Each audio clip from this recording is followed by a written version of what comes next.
नमस्कार, अनादि टीवी में आपका स्वागत है। मैं हूं कपिल मिश्रा और सीधा चलेंगे राजधानी लखनऊ, जहां पर CM Yogi Adityanath Kakori train action शताब्दी महोत्सव में शामिल हुए। क्या कुछ कह रहे हैं, सुन लेते हैं। करके अखाड़ों में अपने शक्ति प्रदर्शन करने का काम भी करते हैं और शक्ति प्रदर्शन का परिणाम है कि कल भारत को हॉकी में भी एक मेडल ओलंपिक में प्राप्त हुआ है और जेवलिन थ्रो में भी नीरज चोपड़ा को एक नया मेडल प्राप्त हुआ है।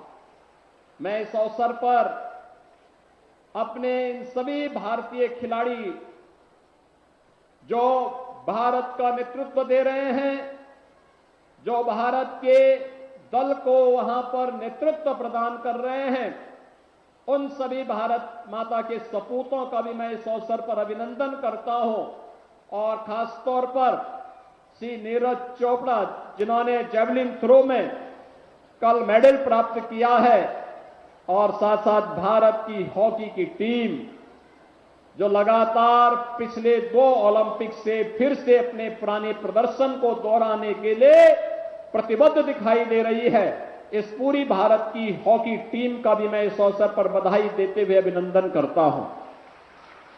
भाइयों और बहनों, प्रधानमंत्री मोदी जी ने हमें आजादी के अमृत महोत्सव के वर्ष पर पंच प्रण की याद दिलाई। पंच प्रण केवल एक भाषण नहीं है, ये केवल शब्दावली नहीं है, यह हमारे जीवन का संकल्प होना चाहिए, ये जीवन का व्रत होना चाहिए। भारत को दुनिया की महाशक्ति बनाने के लिए, विकसित भारत की परिकल्पना को साकार करने के लिए, हर भारतवासी के लिए जीवन में जो 5 महत्वपूर्ण कार्य करने हैं, उनका अनुसरण किस रूप में करते हुए हम भारत को दुनिया की एक ताकत के रूप में स्थापित कर सकते हैं, इसका भी एक माध्यम है।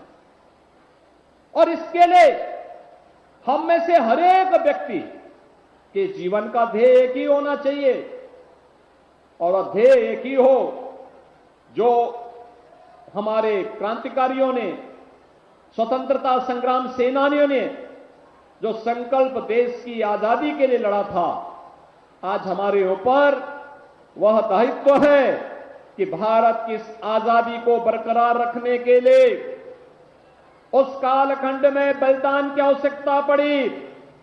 आज हम अपने कर्तव्यों का पालन करते हुए अगर इसका अनुपालन करते हैं तो कोई कारण नहीं कि भारत दुनिया की एक बड़ी ताकत के रूप में न उभरे।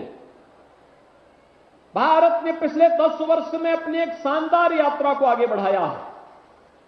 शानदार यात्रा का परिणाम है 2014 में जो भारत दुनिया की 10वीं बड़ी अर्थव्यवस्था थी, आज वह दुनिया की 5वीं बड़ी अर्थव्यवस्था है।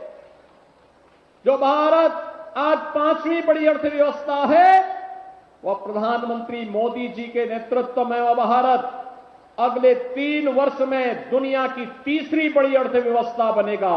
अमेरिका, चीन के बाद 3री बड़ी आर्थिक ताकत 2027 में कोई होगा तो अब भारत होगा। भारत और भारत की ताकत का मतलब हर भारतवासी के चेहरे पर खुशहाली।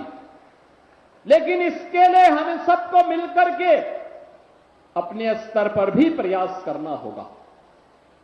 इसके लिए जो पंचप्रण है, इन पंचप्रण को अपने जीवन का संकल्प बनाना होगा और वह तभी बन सकता है जब हमारी प्राथमिकता हमारा देश बने।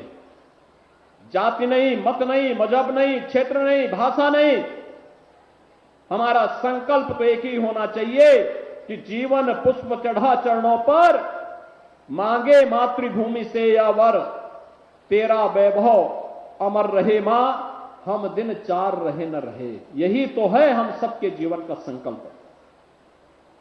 राष्ट्र प्रथम का भाव, मेरा व्यक्तिगत हित राष्ट्र के हित से महत्वपूर्ण नहीं हो सकता। मेरी जाति का व्यक्तिगत हित मेरे राष्ट्र से बढ़कर के नहीं हो सकता है। मेरे मत और मेरे मजहब का हित मेरे राष्ट्र से बढ़कर के नहीं हो सकता है। देश की एकता और अखंडता के लिए अपना सब कुछ न्यौछावर करने का एक संकल्प और उसके लिए समर्पण का यह भाव व्यक्तिगत कर्तव्यों से लेकर के नागरिक कर्तव्यों तक आगे बढ़ता हुआ, सैनिकों के सम्मान से लेकर के एकता और अखंडता के लिए कार्य करना, समतामूलक समाज की स्थापना के लिए कार्य करना, वोकल फॉर लोकल के लिए कार्य करते हुए आत्मनिर्भरता के लक्ष्य को प्राप्त करना, समाज में सबके प्रति समभाव रखते हुए